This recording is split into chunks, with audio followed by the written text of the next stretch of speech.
Times of Swaraj के खास कार्यक्रम सियासी संग्राम में आप सबों का स्वागत है और मैं हूं संतोष सिंह।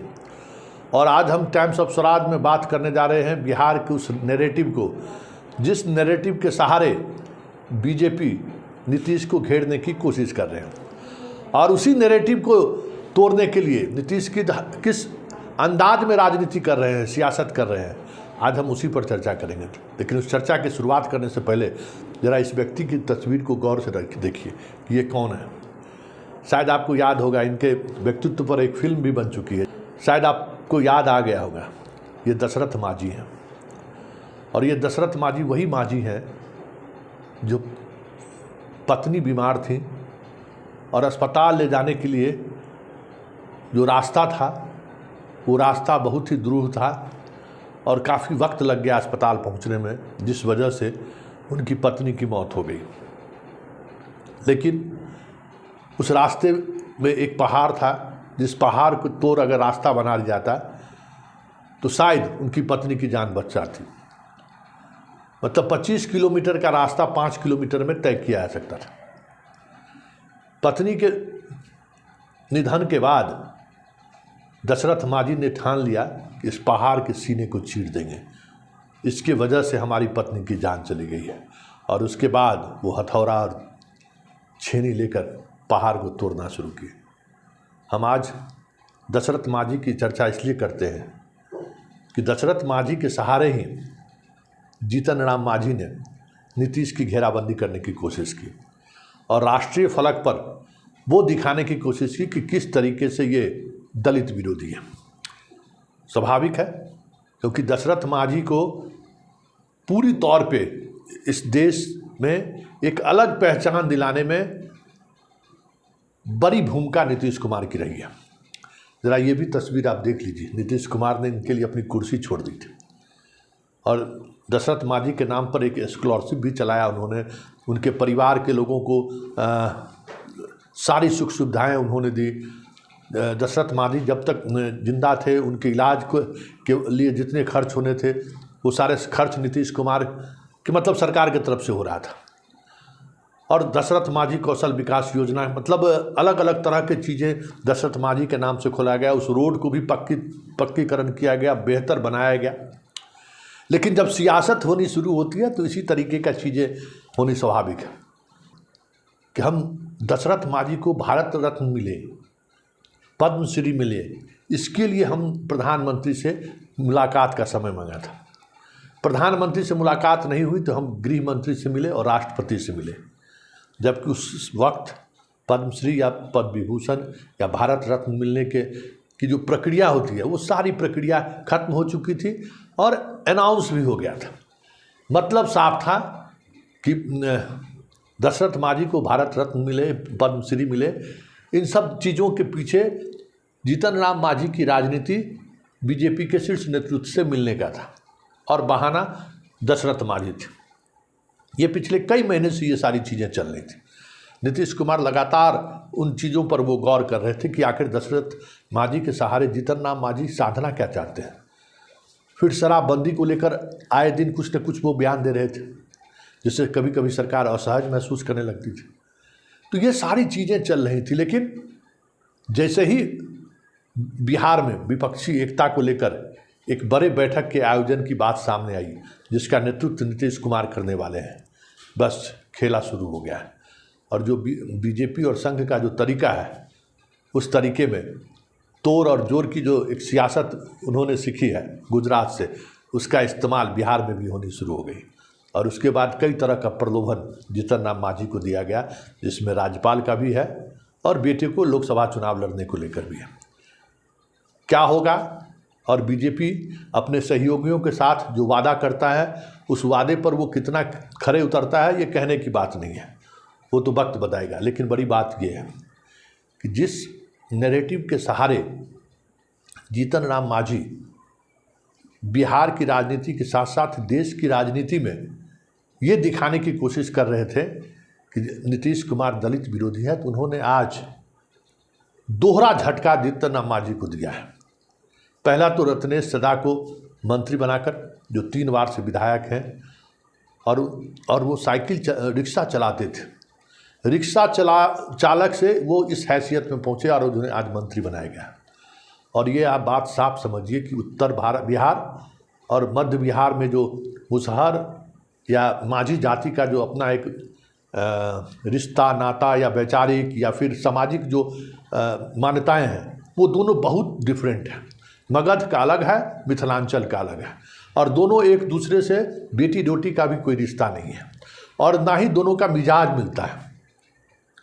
ये अलग बात है कि माझी को उत्तर बिहार के भी माझी या मुसहर नेता जरूर मानने लगे थे,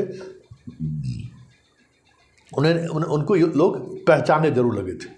फिर भी मुसहर जाति दलितों में सबसे निचले तबके से आते हैं, और आज भी उनकी स्थिति बाकी सभी दलित परिवार से निर्धन है, सामाजिक तौर से भी, आर्थिक तौर से भी और राजनीतिक तौर पर भी। कोई प्रतिनिधित्व उस तरीके का नहीं है। ऐसे में जीतन राम मांझी को आज नीतीश कुमार ने एक अलग अंदाज में हमला बोला है। ज़रा पहले सुन लीजिए। मुख्यमंत्री बनाने से लेकर भेदिया बनने तक के सफ़र को लेकर नीतीश कुमार ने क्या। हाँ, नहीं, आप तो जानते ही हैं कि उनको भी शामिल कर दिया था जब हमारी पार्टी ने डिसाइड किया कि बीजेपी से अलग हो जाएंगे, क्योंकि जो कुछ भी विधानसभा का चुनाव हुआ था उस चुनाव में तो आप जानते ही हैं ना, उनके लोगों की तरफ से हम लोगों के कैंडिडेट्स को कोई सपोर्ट नहीं किया गया, हम लोगों की तरफ से दे दिया गया। और उसके चलते आज तक कभी ऐसा हुआ है बिहार में, आप जानते ही हैं, जब भी चुनाव हुआ है क्या रिजल्ट आता था। और जब वो मेरे साथ थे और शुरुआती दौर में हम लोग उन्हीं को ना पढ़ाते थे या बनाते थे। इस बार फिर वो साथ किए तो जो कुछ भी हुआ तो हमारे पार्टी के जो लोग भी चुनाव लड़े हैं सब लोगों ने कहा, जीतने वाले ने भी और हारने वाले ने भी, उन लोगों का सपोर्ट नहीं था, लेकिन हम फिर भी तो लड़ रहे थे। लेकिन अब अपने लोगों के इच्छा हो गई थी कि नहीं साहब की तरफ से हो गया था, तो आप लोग को तो बता ही दिए हैं पहले। तो हम लोग फिर अलग हो गए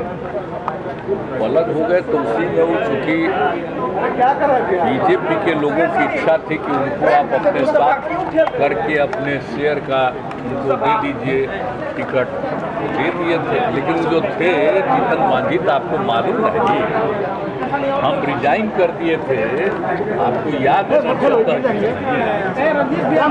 के चुनाव के बाद, और हमने अपनी जगह उस व्यक्ति को बना दिया। अब अभी क्या बोलते रहते उनको नहीं पता है। पार्टी का कोई नहीं चाह रहा था कि आप छोड़िए, तो हम छोड़ के उस आदमी को अब कोई दूसरा नहीं नाम दिया। हमने इसलिए सोचा कि हम हटेंगे तो हम एक शेड्यूल कास्ट को बनाएंगे, तो हम कर दिए थे। और उसका तो उनका ठीक रूप नहीं था, तो 2 ही महीना के बाद पार्टी का लोग, तो हम शुरू में बारे बाद में हम स्वीकार कर दिए कि कई लोगों को हटा दिया, तो फिर हम लोग आ गए। अब बाद में फिर जब ये आए तो कह के रहेंगे, तो हमने कहा कि भाई इतना ज़्यादा आप लोगों का काम किया तो अभी। तो आपने सुना नीतीश क्या कह रहे हैं कि ये बीजेपी का स्पाई बनकर काम कर रहे थे। क्या सच्चाई है कहना मुश्किल है, लेकिन जीतन राम मांझी जिस अंदाज में दशरथ मांझी के सहारे सियासत साध रहे थे, उसमें कोई बड़ी बात नहीं होगी इस आरोप का, क्योंकि राज्यपाल से उनकी मुलाकात के बाद चीज़ें बदलनी शुरू हो गई थी। और कहा यह जा रहा है कि राजभवन के सहारे ही अमित शाह से उनकी लंबी फ़ोन पर बातचीत हुई थी, और उसी बातचीत के आधार पर उन्होंने 24 घंटे के अंदर महागठबंधन छोड़ने का फैसला लिया, मंत्री पद से इस्तीफा देने का फैसला लिया।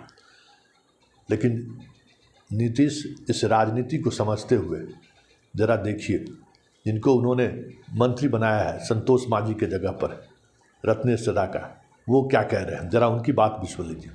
हम लोग नहीं जान रहे थे कि ये महादलित शब्द छोटा सा बीज इतना बड़ा बरगद का पेड़ बन जाएगा, जिसमें दशरथ मांझी कौशल विकास योजना, 2 लाख स्वयंसेवक विकास मित्र और 3 डिस्ट्रिक्ट जमीन देने का ऐलान किए, महादलित बच्चे को पोशाक की राशि, ये सब व्यवस्था की।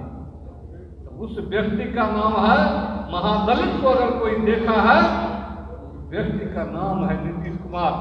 और 2006 में एकल पद पर आरक्षण दे करके आप लोग सभी मीडिया के लोग जानते हैं, कभी हमारे समाज की माँ बहनें मुखिया नहीं बनती थी, हमारे समाज के बड़े मुखिया नहीं बनते थे, नौजवान मुखिया नहीं बनते थे।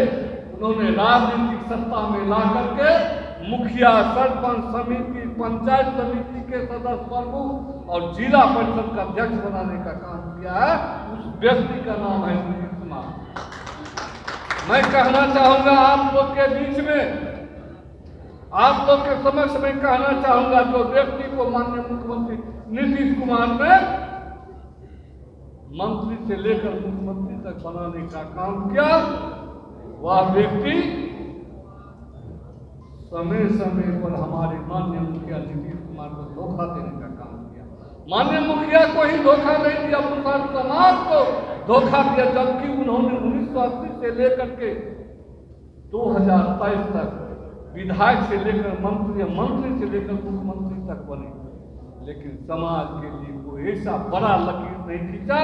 उन्होंने समाज के लोगों को बातें बातें में उठा कर रखा और इसके लिए कोई काम नहीं किया। तो आपने सुना रत्नेश सदा किस तरीके से हमलावर है, और परिवारवाद से लेके माझी समाज को लेकर जीतन राम माझी की क्या योगदान रहा है, तमाम चीज़ों पर घेराबंदी करने की कोशिश की। और इन सब के बीच शाम ढलते ढलते जब जीतन राम माझी पर चौतरफा हमला शुरू हो गया, तो खबर आई कि नीतीश कुमार ने जीतन राम माझी की घेराबंदी मगध की उस धरती पर ही कर दी जहाँ से वो अपनी राजनीति के नैरेटिव सेट करना चाहते थे। जी हाँ, दशरथ माझी का जरा इस तस्वीर को देखिए, वीडियो को। दशरथ माझी के परिवार के लोग हैं, दामाद हैं, बच्चे हैं, सब लोग हैं। आज वो सभी जदयू में शामिल हो गए, और जब वो जदयू में शामिल हुए तो क्या कह रहे हैं, जरा ये भी सुन लीजिए।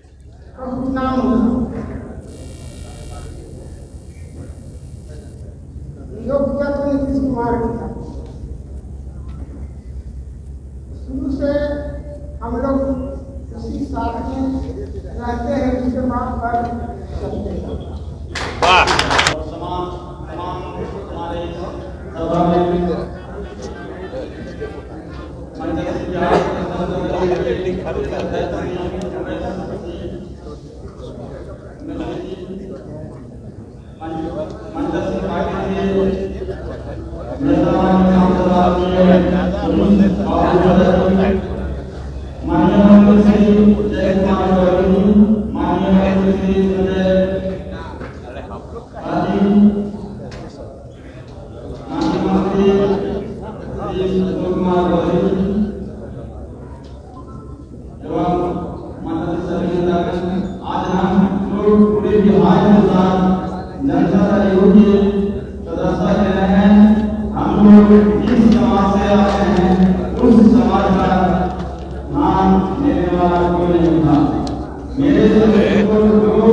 तो आपने सुना, और जीतन राम माझी के लिए क्या इनके शब्दों का किस तरीके का इस्तेमाल किया, ये भी सुना।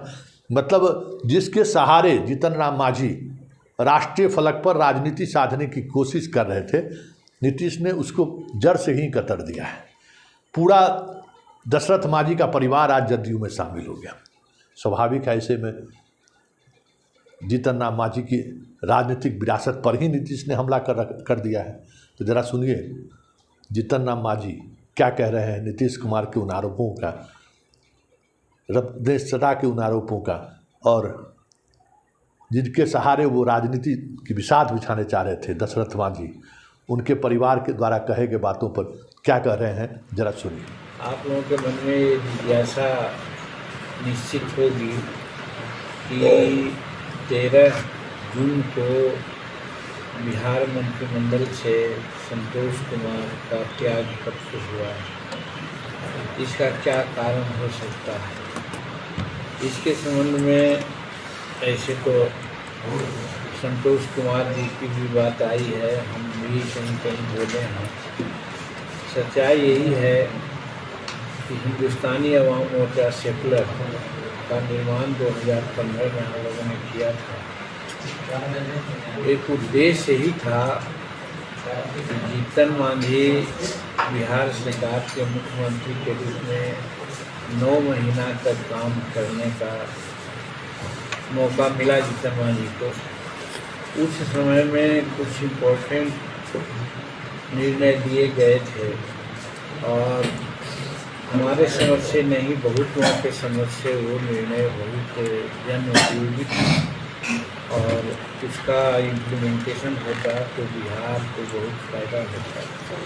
तो इसलिए जब हम मुख्यमंत्री पद से इस्तीफ़ा दिया तो उन सारे मुद्दों को लागू करने के लिए एक फॉरम की आवश्यकता होती है और उसी फॉरम के लिए हम लोगों ने हिंदुस्तानी अवाम मोर्चा को बनाया और माननीय मुख्यमंत्री नीतीश कुमार जी के साथ रहना भी स्वीकार किया।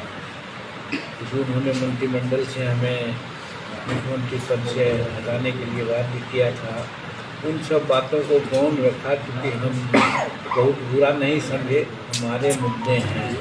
उन मुद्दों को नीतीश कुमार जी जरूर आगे बढ़ाएंगे।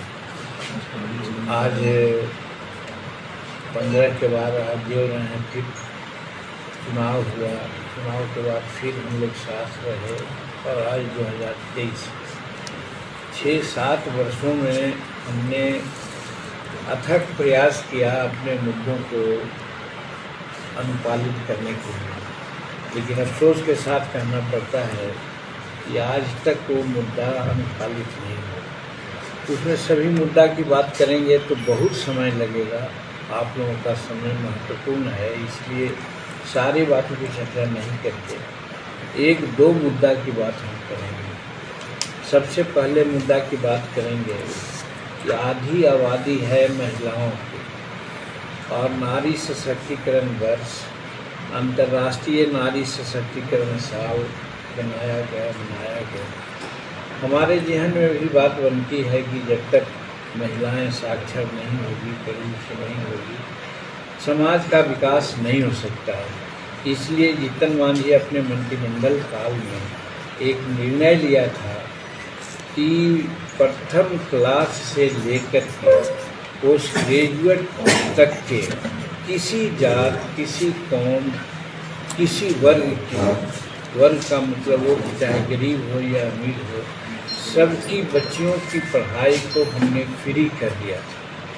बड़ा अच्छा वातावरण बना, बहुत लोग इसका स्वागत किया और ये चला। लेकिन जैसे ही हमारा मंत्रिमंडल गया, माननीय मुख्यमंत्री जी ने सभी मेरे जो निर्णय थे सबको उन्होंने एक स्ट्रोक में पहले मंत्रिमंडल में कैंसिल कर दिया। आपने सुना क्या कह रहे हैं, चेहरे पर कितना आक्रोश है, ये भी आपने देखा किस अंदाज में उन्होंने अपनी बात रखी कि हम भुइयाँ जाति चाहते हैं, मेरे अंदर विश्वासघात का खून नहीं है।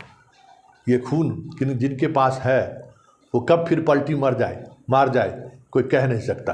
ये कभी भी तेजस्वी को मुख्यमंत्री बनने नहीं देंगे। मतलब नीतीश पर उन्होंने इस अंदाज में हमला बोलिया। चलिए आगे आगे होता है क्या, वो देखने वाली बात होगी। लेकिन इन सब के बीच जो समझने की ज़रूरत है कि विपक्षी एकता को लेकर जो मुहिम की शुरुआत नीतीश कुमार ने किया है, उस मुहिम को लेकर बीजेपी के अंदर किस स्तर पर घबराहट है, ये समझने की ज़रूरत है। और जीतन राम मांझी जैसे दलित नेता को साथ लाकर बीजेपी जो राष्ट्रीय फलक पर जो संदेश देने की कोशिश कर रहे थे, उसको लेकर विपक्ष किस स्तर की राजनीति कर रहा है, ये भी समझने की ज़रूरत है कि 48 घंटे के अंदर बिहार की मुसहर पॉलिटिक्स को किस तरीके से एक नई दिशा देने की कोशिश नीतीश कुमार के द्वारा हुई है, जो कह सकते हैं कि आने वाले समय में तुरूप का एक्का साबित हो तो कोई बड़ी बात नहीं होगी। रत्नेश सदा का मंत्री बनना, सहरसा, समस्तीपुर, खगड़िया और दरभंगा का जो मुसहर डोमिनेंस वाला जो इलाका है, 5-6 विधानसभा क्षेत्र है, वहाँ उनका प्रभाव और पकड़ इतना मजबूत है कि उसके सहारे वो मांझी के उन तमाम प्रभाव को शून्य कर सकते हैं जो मांझी दावा कर रहे हैं बीजेपी में जाने से पहले। इसी तरीके से दशरथ मांझी का परिवार जिस तरीके से आज जदयू में शामिल हुआ है, हालांकि आप समझ सकते हैं कि ये मुसहर समाज या माझी समाज इतना गरीब समाज है, उनकी राजनीतिक हैसियत पर तो सोचना भी मुश्किल है। ऐसे में अगर दशरथ माझी के परिवार का नीतीश इस तरीके से इस्तेमाल कर दिए तो समझिए बिहार की राजनीति में एक दलित राजनीति के एक नई नैरेटिव की शुरुआत आज से हो गई, और इसका असर चिराग पासवान के भी राजनीति पर पड़े तो कोई बड़ी बात नहीं होगी।